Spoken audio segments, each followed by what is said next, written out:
Donc moi, je suis Virginie Litsalt, je travaille à l'autorité de la concurrence en tant que rapporteur depuis 2019. Auparavant, j'ai été fonctionnaire à la DGCCRF en France, où j'ai plutôt eu l'occasion de travailler dans les pratiques anticoncurrentielles, c'est-à-dire les PAC. Aujourd'hui, on nous a chargé d'animer une table ronde sur les PCR, c'est-à-dire les pratiques restrictives de concurrence. Vous pourrez constater qu'entre moi et M. Gentil, il y a une petite différence, puisque moi, je parle de PCR et lui parle de PRC, mais en fait, on parle de la même chose. Donc, ces pratiques restrictives de concurrence sont un peu moins connues en général que les pratiques anticoncurrentielles. Et la particularité, effectivement, de la CNC, c'est que non seulement, contrairement à l'autorité de la concurrence polynésienne, nous avons toujours les exclusivités d'importation et les injonctions structurelles, mais en plus, nous avons la charge de contrôler la bonne application des pratiques restrictives de concurrence. Alors, en préparant cette table ronde, nous avons réfléchi à une chose qui était de bien arriver à distinguer les pratiques anticoncurrentielles et les pratiques restrictives de concurrence. En particulier, ce que j'aimerais expliquer tout d'abord, c'est que les PAC concernent souvent les pratiques les plus graves, c'est-à-dire, par exemple, les cartels, et que de ce fait, elles ont un champ qui est plus limité que celui des PCR, car il n'interdit que certaines pratiques. En Nouvelle-Calédonie, les pratiques restrictives de concurrence, c'est-à-dire les PCR, sont au titre 4 du livre 4 du Code de commerce. Et de manière générale, pas qu'en Nouvelle-Calédonie, le droit des PCR prohibe les pratiques et les clauses qui portent atteinte à l'équilibre et à la loyauté des relations commerciales entre entreprises. Donc, on voit déjà que c'est un droit très spécifique, puisqu'on parle vraiment des relations commerciales entre entreprises, ce qui m'amène à dire qu'il s'agit d'un droit qui prévoit des mécanismes exorbitants du droit commun, dans la mesure où l'autorité chargée de faire respecter le contrôle des PCR va s'immiscer dans une relation contractuelle qui unit deux entreprises, qui est quand même assez spécifique. En métropole, c'est la DGCCRF qui est chargée d'appliquer le droit des PCR. Et en Nouvelle-Calédonie, c'est donc la CNC. L'autre particularité de l'application des PCR, c'est que à partir de 2019, d'ailleurs l'autorité s'est vraiment saisie de la question en fin 2019, début 2020. Donc l'autre particularité, c'est que c'est un outil de la CNC et c'est un outil qui peut donner lieu à divers types de sanctions. Une partie du Code de commerce nous habilite à contrôler les PCR et à les sanctionner éventuellement par le biais de sanctions administratives. Et ce, effectivement, depuis la loi du 19 avril 2019, qui a dépénalisé un certain nombre de PCR, qui étaient donc auparavant susceptibles d'encourir des sanctions pénales, et qui désormais sont susceptibles de donner lieu à des amendes administratives. Donc ça va concerner des pratiques telles que... alors, une des premières actions de l'autorité qui a été dans les délais de paiement ou dans la transparence des règles de facturation. Mais de manière générale, on peut aussi parler de prix minimum imposé, de la convention unique, c'est-à-dire de la convention que les fournisseurs doivent passer, que les fournisseurs et distributeurs doivent passer afin d'encadrer leurs relations commerciales. Donc tout ça fait partie des PCR. Et nous avons également un champ d'activité qui est notamment toutes les pratiques, toutes les PCR listées au 442-6, qui donne à l'autorité la possibilité en fait de faire sanctionner par le juge des pratiques qu'elle aura auparavant ou des manquements qu'elle aura auparavant constatés. Donc là, c'est une action civile qui n'a pas encore été mise en œuvre par l'autorité, mais qui pourrait l'être. Donc ce qui est important de comprendre, c'est que dans le cadre de la lutte contre effectivement les PCR, l'autorité publique, que ce soit le ministre de l'économie ou la CNC, par exemple en Nouvelle-Calédonie, vient effectivement protéger des entreprises victimes d'abus, mais uniquement pour rétablir le bon fonctionnement du marché. L'intervention de la puissance publique ne se justifie que par la mission de protection de l'ordre public économique, c'est-à-dire de protection du marché face à des déséquilibres importants.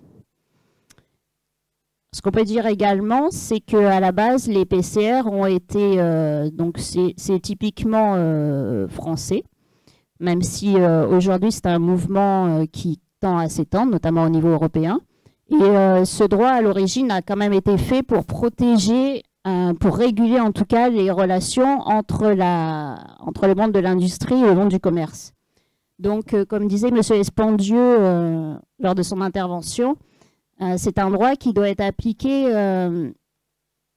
en tenant quand même compte du contexte économique dans lequel on est, puisque en France, ces relations entre l'industrie et le commerce se caractérisent notamment par un certain déséquilibre en faveur du monde de la distribution, et que depuis que l'autorité existe en Nouvelle-Calédonie, petit à petit, on s'est rendu compte qu'en Nouvelle-Calédonie, cet équilibre n'est pas forcément le même. C'est-à-dire que, effectivement, les relations entre l'industrie et le commerce doivent être encadrées, mais parfois, la puissance d'achat n'est pas forcément du côté du monde de la distribution. Donc, c'est une matière qui est véritablement fluctuante, donc qui donne lieu en France à des modifications législatives récurrentes, au point qu'on a parfois l'impression que le législateur court un petit peu après finalement les pratiques qui sont développées, puisque sans cesse elles se renouvellent et sans cesse le législateur vient corriger, essaie de corriger les abus qu'il constate.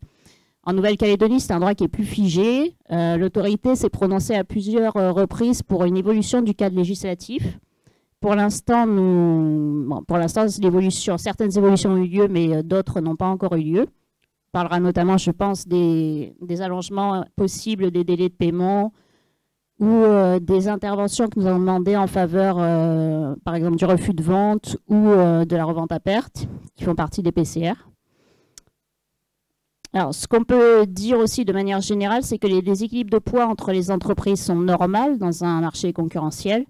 Donc, ce que les PCR essaient en tout cas de corriger, ce sont par contre les déséquilibres en termes contractuels. C'est vraiment ça, c'est un outil qui permet de corriger ça. Donc, c'est vrai qu'à ce titre, les PCR sont assez complémentaires des PAC. Donc, d'une part, parce que, comme je le disais, le champ d'intervention est beaucoup plus vaste, et d'autre part, parce qu'elles peuvent même parfois être un moyen de réguler un marché par rapport au PAC, soit en amont, soit en parallèle. C'est-à-dire que ce sont des pratiques qui vont être appréhendées, pour la plupart percées, c'est-à-dire qu'on considère qu'elles sont restrictives en elles-mêmes, c'est-à-dire que, finalement, l'effet sur le marché ne sera pas forcément à rechercher comme dans les PAC. Et pour une autorité de la concurrence, c'est très important parce que les PAC, les enquêtes en PAC sont parfois très longues à mettre en œuvre, alors qu'en PCR, nous pouvons aller beaucoup plus vite, corriger des déséquilibres qui doivent être corrigés immédiatement pour éviter justement que ces déséquilibres s'étendent au reste du marché. Et en ce sens, c'est très intéressant pour une autorité de la concurrence de pouvoir avoir à la fois les outils traditionnels des pratiques anticoncurrentielles et en même temps les outils qui permettent d'appliquer le droit des PCR, sachant que même si effectivement le droit des obligations pourrait éventuellement remédier à certains de ces dysfonctionnements, en général il est beaucoup trop général et je pense que l'intérêt des PCR est évident quand on voit que même le droit européen commence à l'intégrer. Donc en ce qui concerne plus spécifiquement la CNC, donc comme je l'ai dit, le service d'instruction a commencé à enquêter dans ce secteur à partir de fin 2019, début 2020. Je crois qu'on a une douzaine de décisions qui ont été prises depuis lors, ce qui est quand même assez important. Les premières décisions ont concerné principalement les délais de paiement. Elles ont donné lieu à des sanctions. Ce sont des décisions qui ont été plutôt des des enquêtes sur initiative de l'autorité. Maintenant, il faut savoir qu'en matière de PCR, quand bien même nous aurions des indices ou des plaintes, nous traitons toujours ces indices ou ces plaintes de manière à ce que le nom du plaignant ne soit jamais dévoilé. Pour des raisons simples, c'est qu'effectivement, on est dans un domaine où c'est véritablement la puissance de chaque acteur qui compte. Or, une entreprise victime pourrait, par exemple, faire l'objet de déréférencement ou autre. Donc, nous ne souhaitons pas que ces informations qui nous soient remontées soient rendues publiques. Donc, effectivement, toutes les enquêtes sont des enquêtes d'initiative, mais parfois, ce ne sont pas réellement des enquêtes d'initiative, c'est-à-dire que nous sommes véritablement saisis de beaucoup d'informations. Pour autant, nous avons choisi, notamment dans les délais de paiement, d'aller essentiellement sur des grosses entreprises pour éviter effectivement que des problèmes en délai de paiement contaminent toute la chaîne ensuite de sous-traitants ou de clients, etc. Pour respecter notamment la mission des PCR qui est quand même de permettre que ce soit l'ordre public qui soit protégé. Et donc, comme je le disais, ce qui est important de comprendre dans ce cadre, c'est que l'autorité vient protéger des entreprises qui sont victimes, mais vraiment pour protéger un ordre public économique. Et d'ailleurs, on pourra en reparler, je pense, quand on va parler de l'extranéité, parce qu'effectivement, c'est principalement par rapport à cet objectif public de maintien de l'ordre public qu'éventuellement certaines PCR peuvent être considérées comme, l'application de certaines PCR peuvent être considérées comme des lois de police, ce qui peut avoir un effet dans ce domaine. Voilà. Virginie, Nicolas, tu veux rebondir? On ne t'entend pas.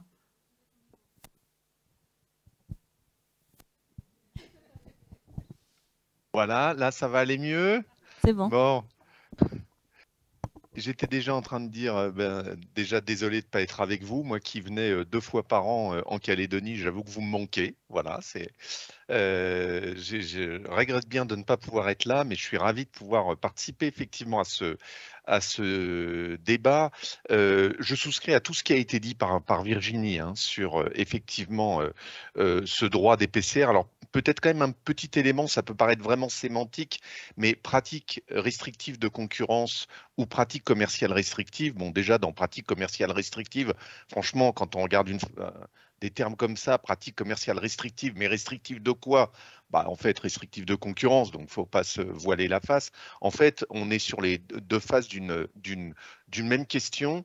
Moi, j'ajouterais peut-être que, en fait, les PRC, ça ressemble à une sorte de code de la route, c'est-à-dire un code de la route de comment au jour le jour, je dois me comporter vis-à-vis de l'ensemble de mes partenaires économiques. Voilà, et donc c'est toujours un droit qui est plus lisible parce que, comme l'a rappelé Virginie, ce sont des sanctions percées, c'est-à-dire que finalement, on n'a pas besoin de faire de grandes études de la situation pour savoir si c'est sanctionnable ou pas. Et donc, on reviendra là-dessus au cours de cette table ronde sur la nécessaire lisibilité de tous ces dispositifs. C'est aussi important, à mon sens, de rappeler qu'il y a 2 types de règles en matière de PRC. Il y a les règles de forme, c'est-à-dire on vous oblige à un certain formalisme, par exemple l'obligation de conclure une convention écrite avant le 31 mars.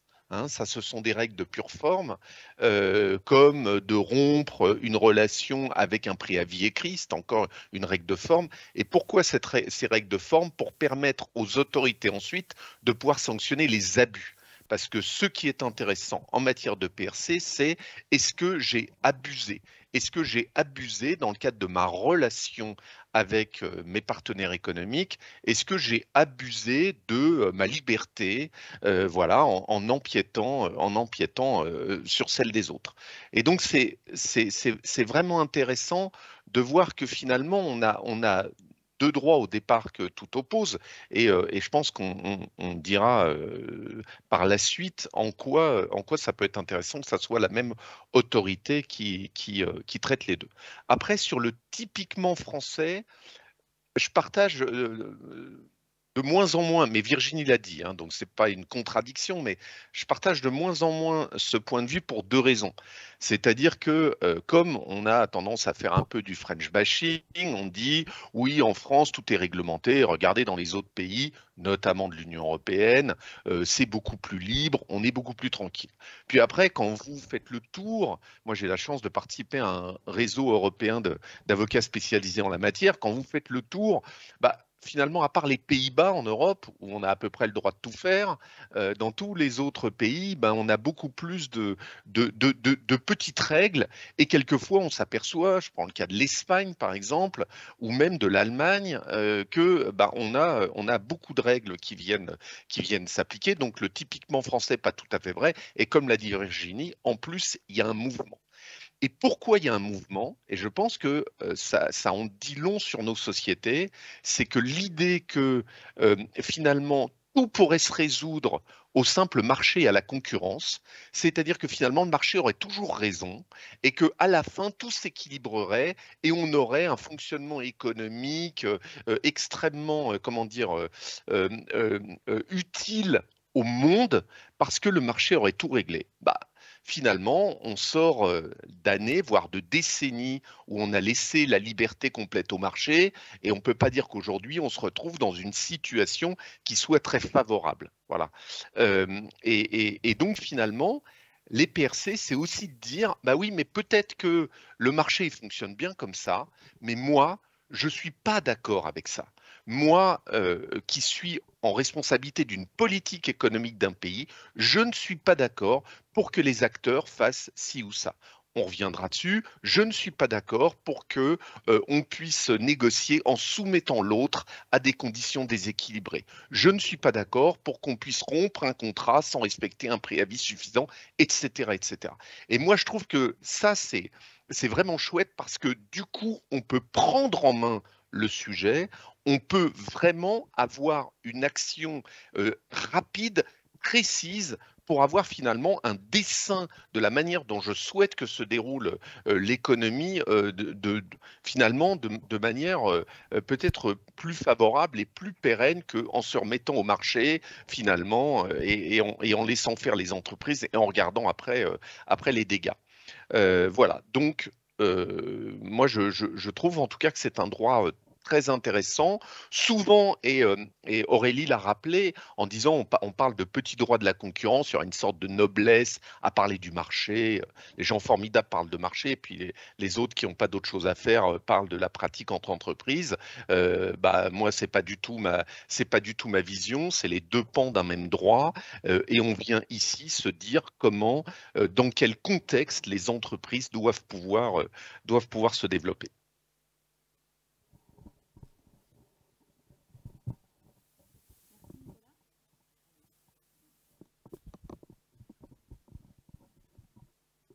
Allô?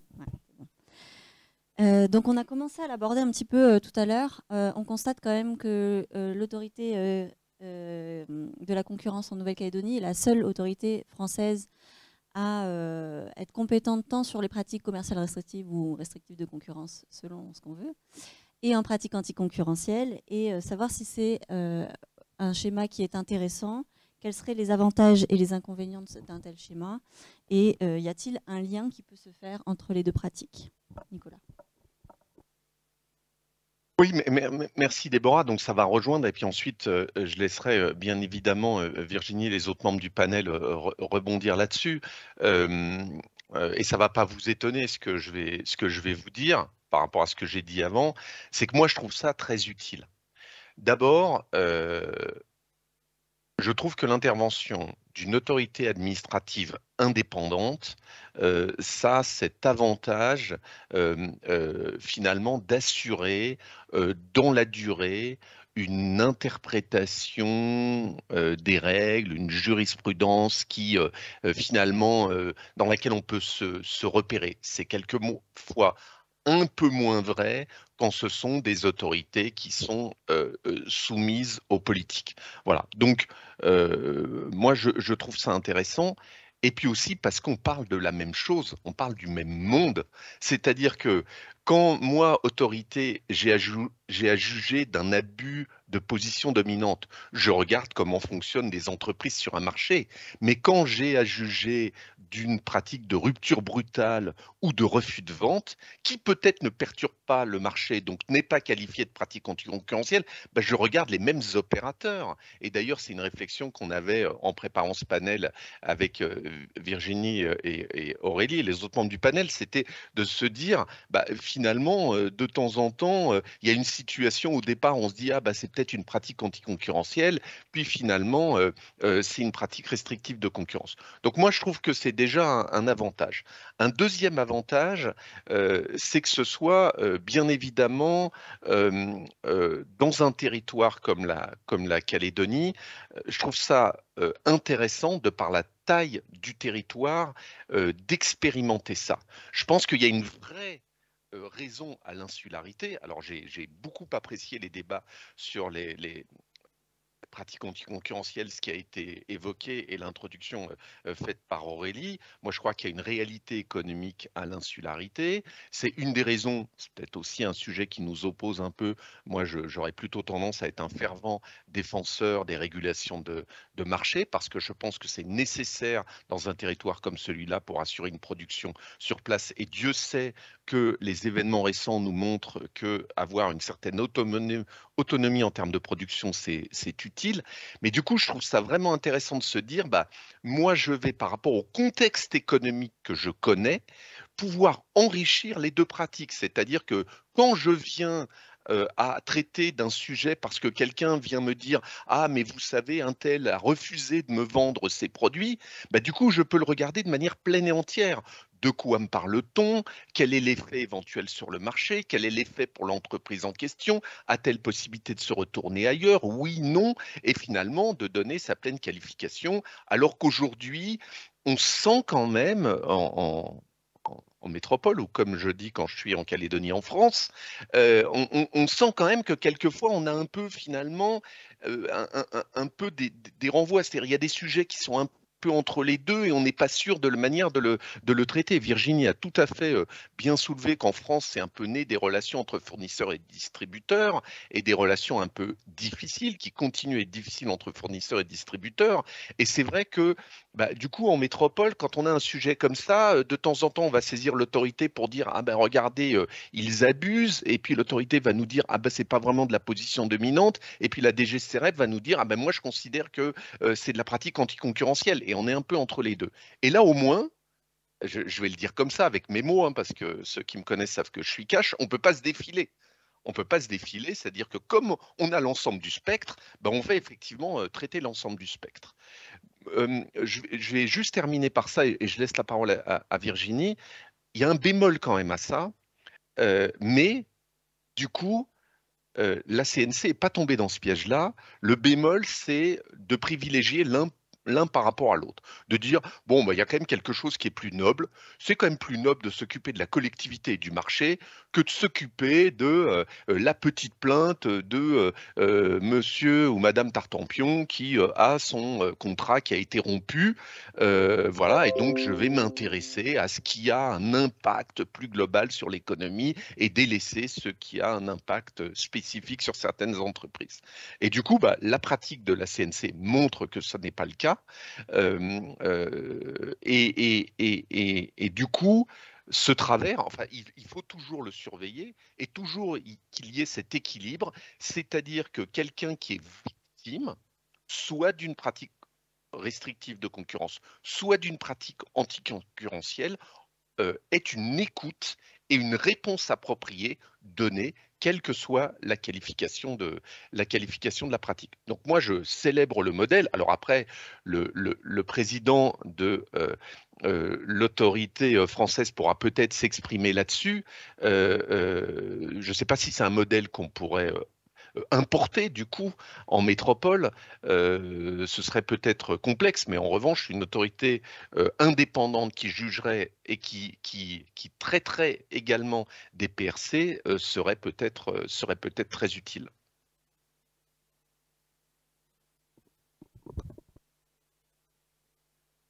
Alors, pour répondre, moi je pense effectivement que les PCR sont un outil de politique publique parce qu'elles font partie, comme les PAC et d'autres outils, des possibilités de régulation du marché. Le fait que la CNC soit chargée à la fois des PAC et des PCR, c'est effectivement, d'une certaine façon, d'une part, on ne peut pas se défiler, comme disait Nicolas, mais je dirais aussi que ça nous donne surtout la possibilité d'aller, en fait, d'utiliser les deux outils pour résoudre un problème. Ce que je veux dire, c'est que parfois, on peut être, mettons, prenons le cas d'un refus de vente. Alors pour l'instant, on a ce souci, mais ça, je crois qu'on y viendra après, c'est que ici, par rapport au code de commerce de la Nouvelle-Calédonie, pour l'instant, le refus de vente, effectivement, est une pratique prohibée, mais il n'est accompagné d'aucune sanction. Donc ça fait partie des choses que la CNC voudrait voir évoluer.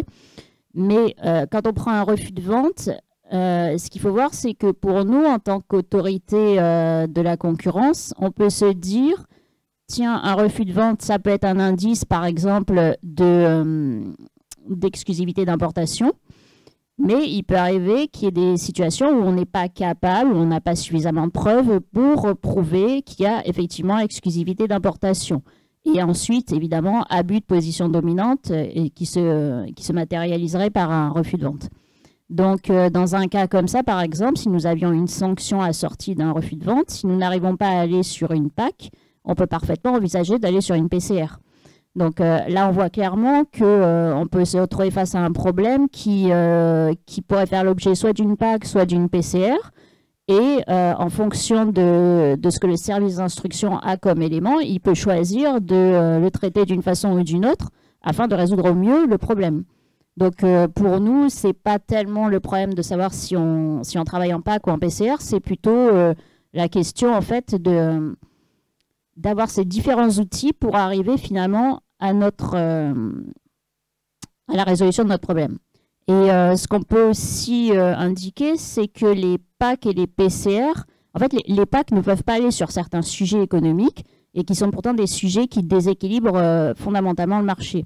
On parlait par exemple au début de la puissance d'achat, notamment dans le monde de la distribution. Et je pense qu'en termes de PAC, on peut considérer qu'une puissance d'achat peut être pro-concurrentielle, puisqu'elle peut avoir tendance à faire baisser les prix, notamment par rapport aux consommateurs. On peut avoir un raisonnement aussi parallèle, plutôt en PCR, en se disant, oui, ça a un effet pro-concurrentiel, mais si cela aboutit à ce que certains fournisseurs, finalement, ne peuvent plus investir, ne peuvent plus innover, voire disparaissent parce qu'ils sont trop sous pression, in fine, on aura un effet anti-concurrentiel. Donc, on ne peut pas aller sur la puissance d'achat, enfin, pas dans tous les cas, avec des outils PAC, on peut y aller avec des outils PCR. Donc là, on voit qu'effectivement, une autorité qui est chargée de ces deux, enfin, qui a ces deux outils à sa disposition, elle a effectivement, pour le coup, un avantage concurrentiel certain.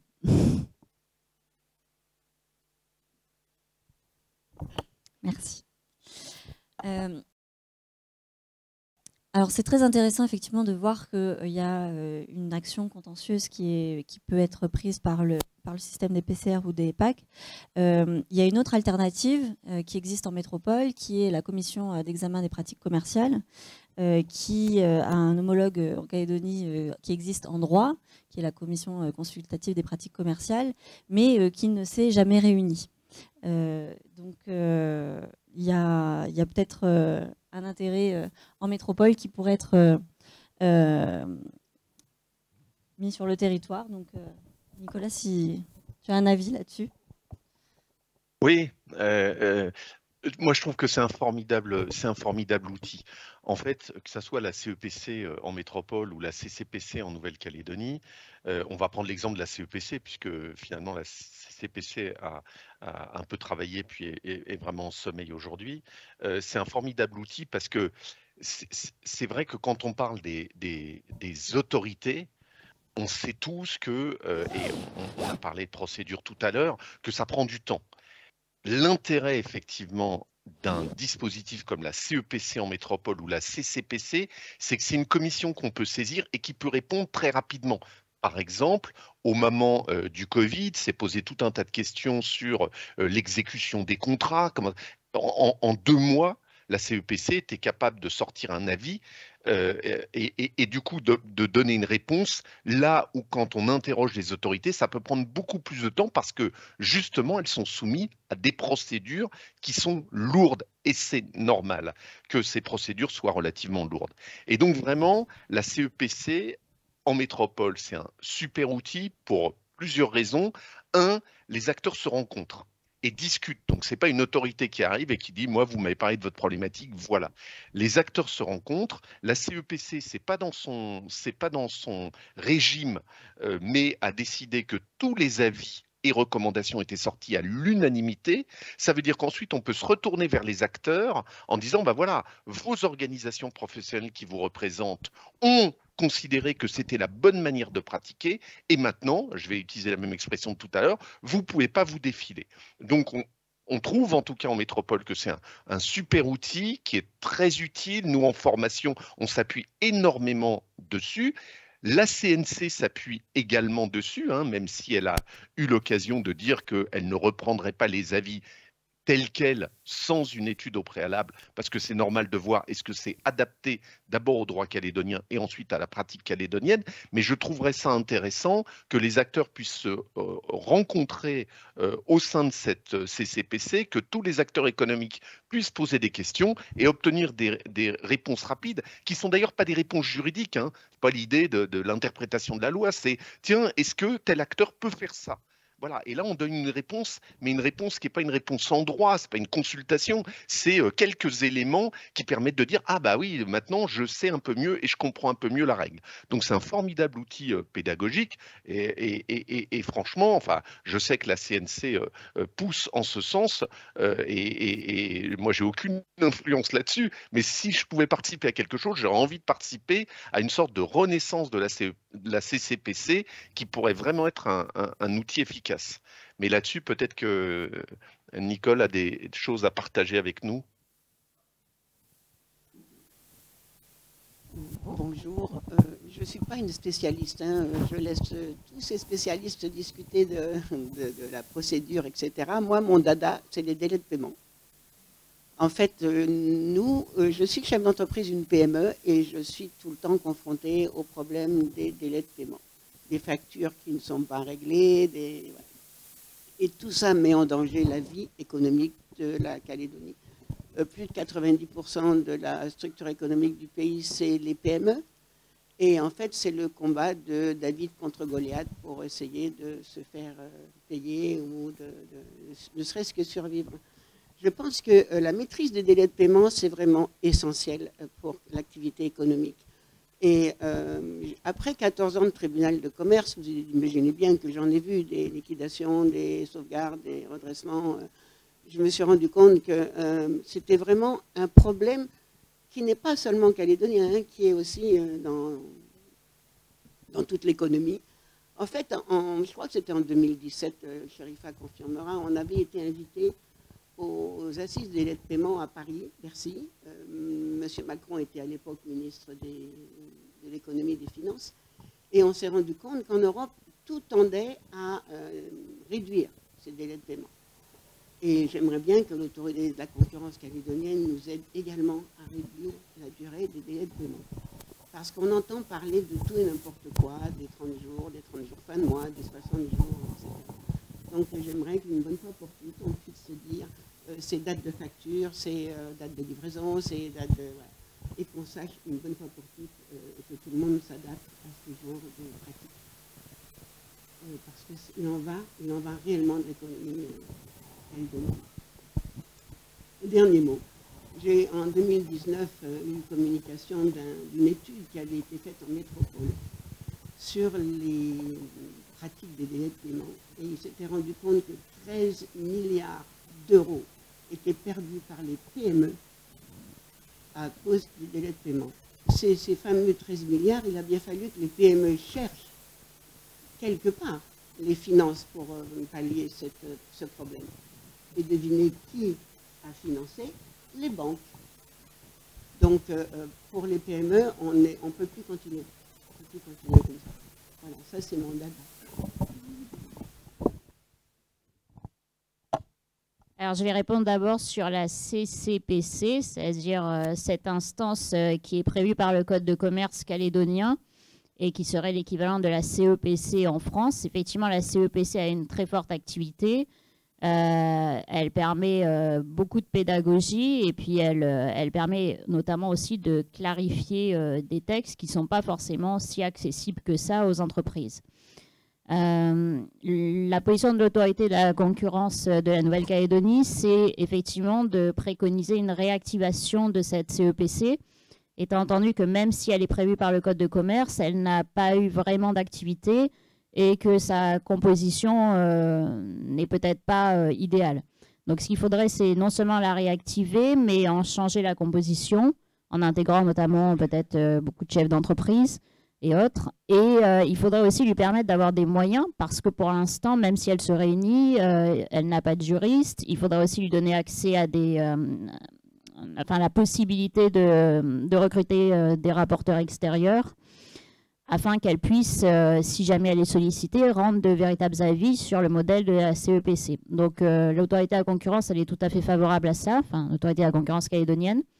En attendant, il faut quand même remarquer que la CNC a eu une forte activité pédagogique, et notamment sur son site internet. Alors déjà, il y a un avis qui a été rendu par le service d'instruction, par M. Reb, au service d'instruction de la CNC, sur effectivement, qui a permis de clarifier certaines PCR et l'application de certaines PCR en Nouvelle-Calédonie. Et l'autorité a également mis sur son site internet un FAQ qui permet de clarifier d'autres articles du code. Parce que l'autre problème que nous avons en Nouvelle-Calédonie, c'est que certains articles sont difficilement lisibles, que ce soit par nous ou par les entreprises. Donc à partir du moment où on a du mal à comprendre ce qui est explicité dans le code, ou ce qui n'est pas explicité justement, on a du mal à faire appliquer les textes. Alors sur les délais de paiement, ça a été effectivement la première action que la CNC a eue lorsqu'elle a commencé le contrôle des PCR en 2019, et parce que c'est un sujet qui n'est pas du tout anecdotique, qui a des conséquences énormes sur l'économique.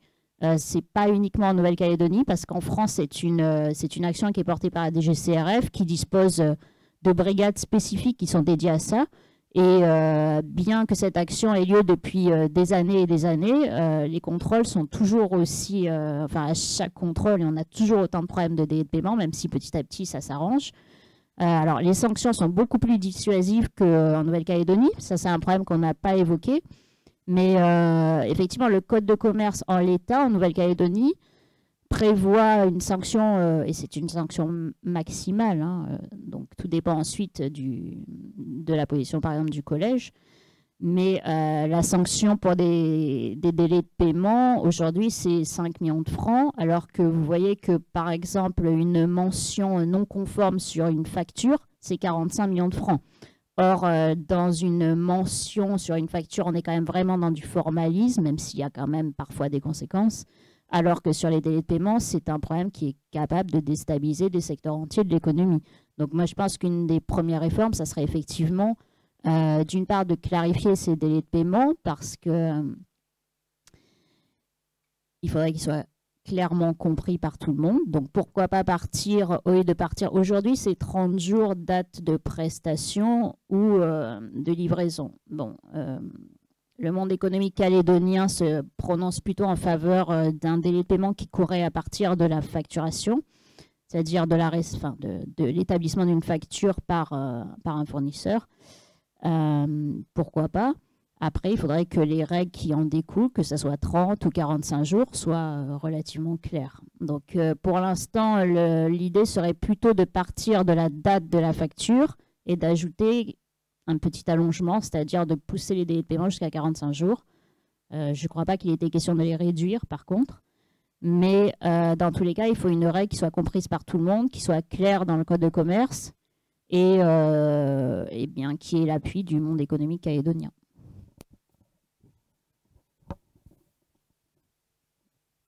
Alors, je voulais aussi répondre un petit peu sur les délais de paiement pour me faire un peu le porte-parole des chefs d'entreprise sur ce sujet. Déjà, ce qu'on constate, c'est que souvent les entreprises ont tendance à se dire pourquoi j'ai pas plus de délai de paiement, c'est quand même un avantage pour mes co-contractants que je puisse leur accorder un délai de paiement plus long.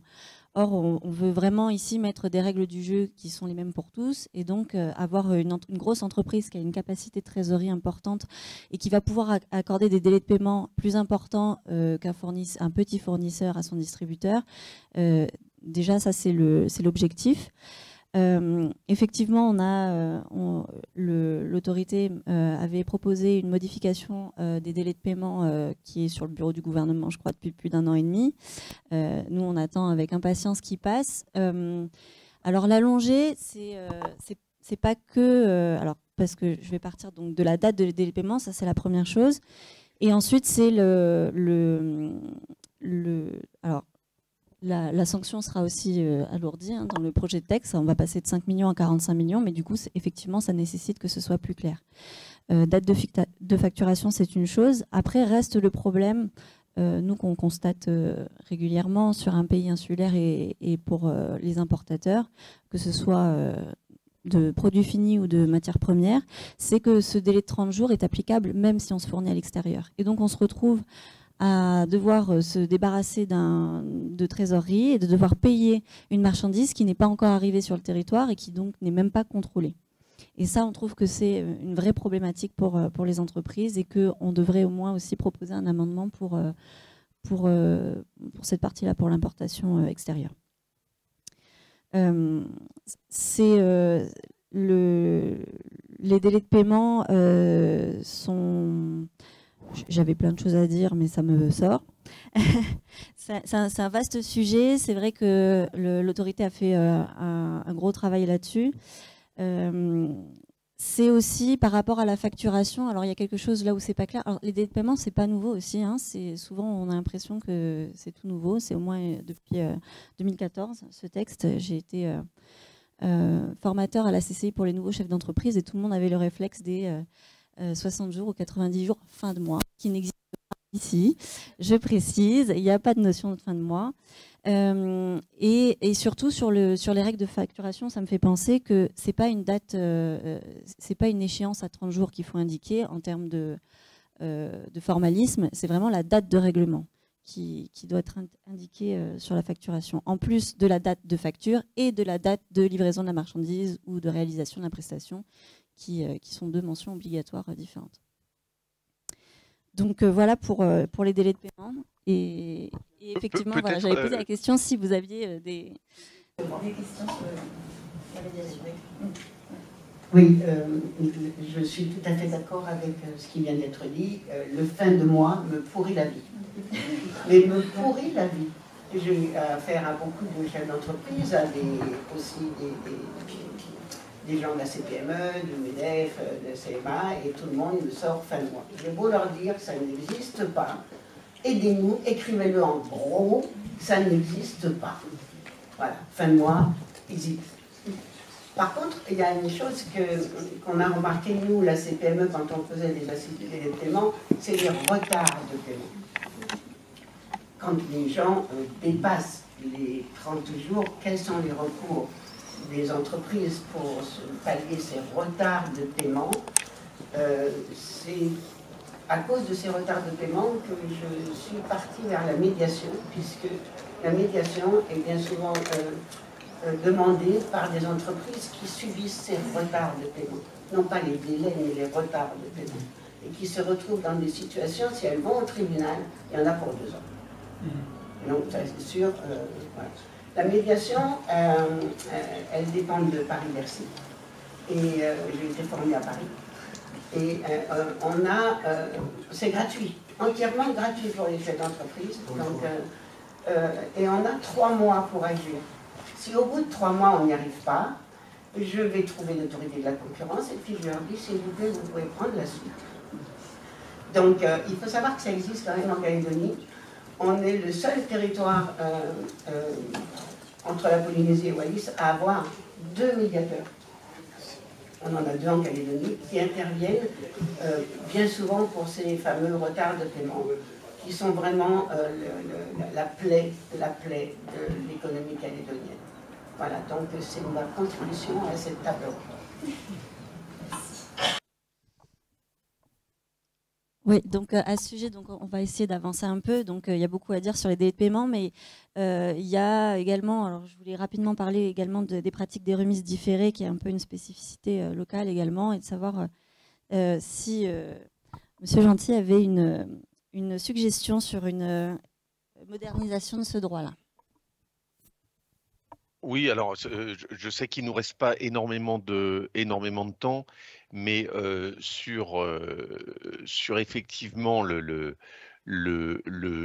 sujet. Alors, en fait, quand on regarde le code calédonien, il y a plein d'éléments sur lesquels, franchement, quand on lit, on se dit, déjà en étant des spécialistes des textes, on n'arrive pas à comprendre, mais alors on imagine le chef d'entreprise, parce que, encore une fois, c'est ce que je disais tout à l'heure, c'est un code de la route. Vous imaginez un code de la route où vous voyez un panneau et vous êtes obligé d'appeler votre juriste pour dire, écoute, je vois un panneau sur la route, je ne sais absolument pas ce que ça veut dire, mais je ne sais pas comment me comporter, quoi.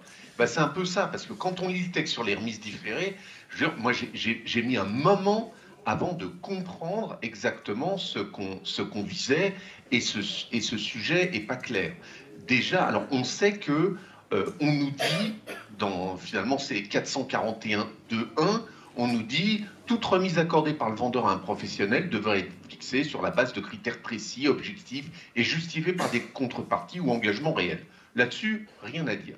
Ensuite, on nous dit les produits frais, réfrigérés ou surgelés locaux, non transformés, de l'agriculture, de la pêche, de l'agriculture, ne peuvent pas faire l'objet de remises différées ou de tout autre type de remise. Déjà, on se dit, pourquoi on nous dit que ça ne peut pas faire l'objet de remises différées si ça ne peut pas faire l'objet de remises en général? Voilà, donc déjà, quand on lit, on se dit, oh, tiens, il y a quelque chose. Et puis, après, l'alinéa d'après commence par « nonobstant », alors ça fait rire tout le monde, enfin ça fait rire les juristes, mais il n'y a que ça fait rire, on ne sait toujours pas ce que ça veut dire, mais nonobstant les dispositions du 2, c'est-à-dire sans tenir compte des dispositions du 2, à défaut d'accord interprofessionnel, est interdite pour tous les autres produits la facturation de remise différée. Et là, waouh! Et de quoi on parle? Et alors, petite cerise sur le gâteau, c'est qu'on ne sait même pas ce que c'est qu'une remise différée. C'est différé dans quoi? C'est différé dans son principe, c'est différé dans son délai, parce qu'on voit bien qu'ici, on a essayé de protéger les fournisseurs. Mais moi, je suis fournisseur. Par exemple, je dis, je donne 20% de remise à tous les grossistes. Mais moi, j'ai plutôt intérêt à ce qu'elle soit différée, cette remise. C'est-à-dire que j'ai plutôt intérêt à encaisser tout de suite 100 et peut-être en fin d'année de redonner 20. C'est plus facile que d'être payé que de 80 pour répondre à ce qu'évoquait Nicole Moreau sur les délais de paiement. Alors que des pratiques de ristourne, ça c'est autre chose. La pratique de ristourne, c'est qu'on a payé un prix et ensuite il y a des conditions qui viendraient s'appliquer par la suite pour déterminer si finalement ce prix devrait être corrigé. Par exemple, si jamais vous achetez plus de temps, vous aurez le droit à 5 ou 10% de ristourne. Voilà. Il y a un moment, il faut juste dire quel est l'objectif du texte. De toute façon, un texte, il est compris par les opérateurs économiques et appliqué par les autorités s'il a un semblant de logique. Celui-là, alors, je ne veux pas non plus caricaturer à l'extrême, on comprend au bout du compte la logique, il y en a une, hein, mais c'est vrai qu'à la lecture, je vous avoue que ça a été pour moi un moment de solitude. Puis si j'ai juste 30 secondes, parce qu'on parlait des délais de paiement tout à l'heure, j'ai eu aussi un autre moment de solitude, c'est la première formation que j'ai faite en Calédonie. Donc j'avais échangé avec la DE, j'avais échangé avec les entreprises, etc. Je commence la formation, puis je décris les délais de paiement. Et là, unanimement, tous les chefs d'entreprise me disent « Ah ben non, c'est pas la loi en Calédonie. » Ben, je dis « Si, c'est dans le code. » Ah non, non, nous, c'est 30 jours fin de mois. Non, c'est pas la loi. Mais si, c'est la loi, etc. Ça a été un grand moment de solitude parce qu'à un moment, je me suis dit, si ça se trouve, il y a une nouvelle version qui est arrivée, je ne l'ai pas vue.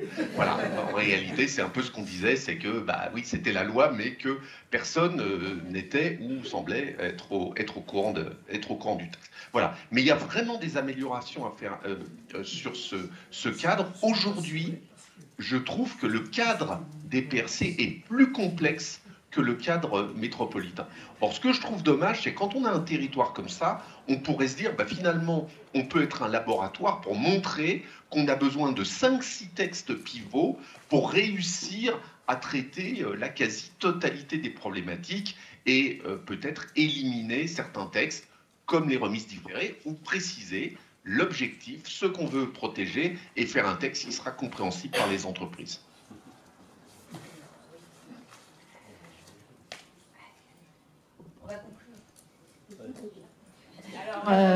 Écoutez, sur ce que disait Nicolas Gentil, il est clair que cet article sur les remises n'est pas du tout satisfaisant, même pour le service d'instruction de l'autorité de la concurrence. De mon point de vue et du point de vue du service d'instruction, les remises différées dont on parle, ce sont des remises qui sont prévues et qui sont liées à un objectif, soit en termes de volume, soit en termes de chiffre d'affaires. Donc elles sont prévues à l'avance. Et si jamais l'acheteur arrive au pourcentage ou à l'objectif de volume et de chiffre d'affaires obtenu, à ce moment-là, il peut avoir une remise sur ce qui a été vendu. Par contre, une remise rétroactive, de mon point de vue, c'est une remise qui n'avait pas du tout été prévue initialement, que ce soit par la facture ou autre. A priori, le texte parle de remise différée, mais dans la mesure où entre les différents alinéas, on a des contradictions, là, c'est véritablement une urgence qu'en fait, on ait une modification en particulier de cet article, parce que pour l'instant, il est inapplicable et de toute façon, nous ne sommes pas allés dessus à cause de cette incertitude. Et autant c'est un problème pour les chefs d'entreprise, autant c'est aussi un problème pour le service d'instruction, parce qu'il est clair qu'on ne va pas... on ne peut pas aller sur des affaires dont on n'a pas une base légale que nous comprenons nous-mêmes. Donc voilà, ça c'est un souci. Sur les délais de paiement, l'autorité a effectivement eu quand même une grosse action pédagogique, mais aussi contentieuse. Ça n'a pas plu à beaucoup d'entreprises, mais on a considéré que c'était un véritable problème de politique économique. Donc on va continuer et on ira à la sanction à chaque fois qu'on peut. Mais c'est vrai que notre action, elle passe aussi par une clarification et une simplification des textes afin que tout le monde sache clairement quels sont les délais de paiement.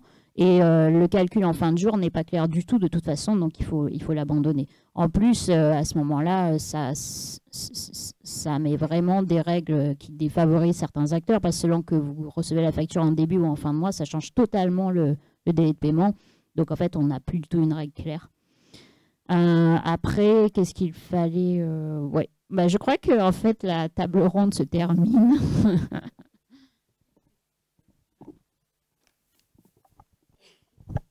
Je dirais juste quand même, juste pour conclure, que le site de l'autorité est bien fait là-dessus et qu'il y a plus de transparence sur le site de l'autorité grâce à la FAQ sur les délais de paiement, les pratiques restrictives et les négociations annuelles avec les conventions uniques, etc.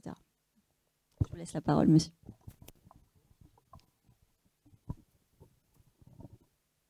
Oui, bonjour, Gilles Vernier, président de l'UFC, Que Choisir. Je voulais simplement revenir sur les délais de paiement. Il faut vraiment travailler sur ce problème parce que ça permet aussi peut-être de baisser les prix, ça, en finalité, dans la mesure où lorsque vous travaillez avec une société étrangère, vous êtes prestataire de services, moi, vous pouvez me dire tout ce que vous voulez, c'est quand même la société étrangère qui décide de payer quand elle en a envie. Vous avez beau lui dire, c'est 30 jours, date de facturation. Quand vous travaillez avec un grand groupe international, que ce soit néo-zélandais ou n'importe qui, il vous paye en fonction je dirais, de ses règles à lui. Donc déjà, ça met en péril certaines sociétés ici qui travaillent avec des grands groupes. Deuxièmement, quand vous avez des retards de paiement, à qui vous vous adressez, vous l'avez dit tout à l'heure, aux banques. Est-ce que les banques font des efforts? Combien coûte une loi d'AI? Combien coûte un escompte de traite? C'est des frais supplémentaires pour les entreprises et ça se retrouve sur les prix. Donc c'est vrai qu'il faut vraiment régler ce problème-là et je pense que ça permettrait d'avoir des comptabilités et des fonds propres aux entreprises plus importants qui pourraient éventuellement amortir certains défauts de paiement quand il y en aurait. Voilà. Ça a l'air de vous embêter là. Rejoindre la problématique effectivement de la loi applicable lorsqu'il s'agit d'échanges entre la Nouvelle-Calédonie et des partenaires extérieurs.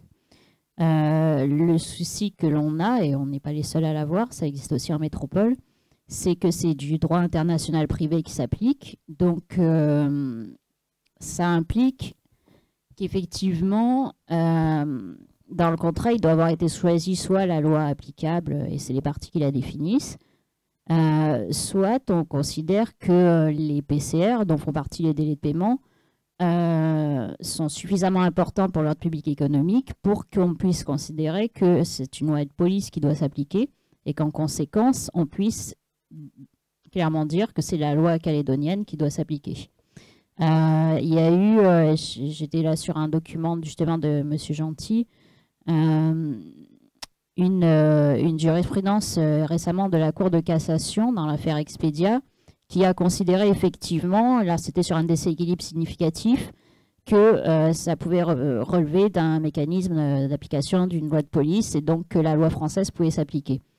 La question aujourd'hui en termes de jurisprudence, c'est de savoir si ce qui a été considéré dans cette affaire-là peut être étendu à toutes les PCR. Bon, c'est une question qui se pose. Ouais, si je peux me permettre du coup un petit... Ah, peut-être Aurélie, tu veux prendre la parole? Allô? Voilà. Simplement pour vous dire qu'on a été interrogé sur cette question sur les délais de paiement. Est-ce que c'est des lois de police ou pas? Est-ce qu'elles s'appliquent aux entreprises qui sont extérieures à la Nouvelle-Calédonie? Et on a considéré qu'effectivement c'était le cas parce que quand il y a des retards de paiement, comme l'a dit Nicole Moreau, les conséquences sur le fonctionnement de l'économie calédonienne sont très importantes. On a aussi été interrogé sur le point de savoir si par exemple la convention unique est... de la même manière, doit être considérée comme une loi de police ou pas, s'appliquer aux opérateurs extérieurs. Et pour le coup, à ce stade, on s'est plutôt rangé à l'avis de la commission d'évaluation des pratiques commerciales en métropole, c'est-à-dire que je pense qu'il faut une application au cas par cas, selon que le fournisseur est en Calédonie et puis il va vendre à l'extérieur. Là, je pense qu'il n'y a pas de raison d'appliquer la loi calédonienne. Si le fournisseur est à l'extérieur et qu'il vient... travailler sur le territoire calédonien, je pense que là, la question se pose, mais en l'absence de cas concrets, on a préféré laisser la question ouverte sur ce terrain-là. En tout cas, sur les délais de paiement, de notre point de vue, il n'y a pas de doute. Et d'ailleurs, j'ai passé beaucoup de temps à rencontrer le consul d'Australie, le consul de Nouvelle-Zélande, par exemple, pour leur expliquer de passer le message à leurs entreprises sur place. Si je peux me permettre un petit commentaire là-dessus, du coup, si Déborah, tu me donnes la parole. Moi, je serais plus tranché là-dessus. C'est-à-dire que mais c'est la chance de ne pas être membre d'une autorité, c'est qu'en réalité, à partir du moment où des acteurs sur un territoire doivent se conformer à une législation stricte, c'est très dangereux de prévoir que des acteurs extérieurs pourraient y échapper. Parce que sinon, dans ma sélection des personnes avec qui je vais travailler, je vais avoir tendance à aller voir ceux qui ont des règles plus souples qui s'appliquent. Exemple, conclusion de la convention. Si les fournisseurs calédoniens, quand ils concluent un contrat avec un distributeur en Calédonie, doivent avoir une convention signée au plus tard avant le 31 mars, qui répond à un certain formalisme, etc., et que quand je peux travailler avec des gens à l'extérieur, il n'y a plus cette convention, on l'a vu par le passé, sur des problématiques qu'on a rencontrées dans ce domaine-là, il y a une force d'attraction qui fait finalement entre deux acteurs. Alors, ce n'est pas le seul choix, mais c'est quand même un élément qui peut participer. Et donc, on a une forme de discrimination à rebours des personnes qui sont présentes sur le territoire. Et donc, je trouve que, voilà, on a besoin, on se dit, en Calédonie, il faut pouvoir contrôler les abus, quelle que soit la personne qui les commette, qu'on soit dans un contrat international, considérer qu'effectivement, c'est d'ordre public, que les produits ils sont destinés à être vendus à des consommateurs sur place, et dans ce cas-là, on doit respecter le cadre calédonien, comme le font des entreprises implantées sur place qui n'ont pas d'autre choix que celui-là. Voilà. Donc moi, je suis un fervent défenseur de, oui, ce sont des règles d'ordre public, économique, il y a tout un tas d'arguments qui vont dans ce sens-là, et comme ça permet d'éviter finalement les petites tentatives soit de favoriser ceux qui sont à l'étranger, soit à un moment de se dire, tiens, si je passais par une entreprise étrangère pour faire ce business, bah, du coup, je pourrais échapper à la loi locale. Voilà, donc, bon, mais bien évidemment, ça n'est que mon avis et l'autorité est plus mesurée dans la manière dont elle exprime les choses. D'accord, en fonction des sujets. Sur les délais de paiement, en tout cas, il n'y a pas de doute. Je vais peut-être vous inviter à conclure sur la table parce qu'il va falloir quand même qu'on aille manger, surtout si on veut reprendre à 14 h. Écoutez, en conclusion, moi je dirais que c'est vraiment une chance que la CNC soit chargée à la fois de l'application du contrôle de la répression des pratiques anticoncurrentielles et également des PCR parce que c'est un outil important et que ça nous permet effectivement d'appréhender des pratiques selon les cas sous l'angle des PCR ou sous l'angle des PAC. En ce qui concerne les dispositions du code, il y en a un certain nombre dont on a parlé qui doivent vraiment évoluer. Et petit à petit, je pense que le service d'instruction va développer son activité vers d'autres sujets, comme par exemple le déséquilibre significatif qu'on n'a pas eu le temps d'aborder là, mais qui en métropole est un sujet réellement important aussi des relations commerciales entre entreprises.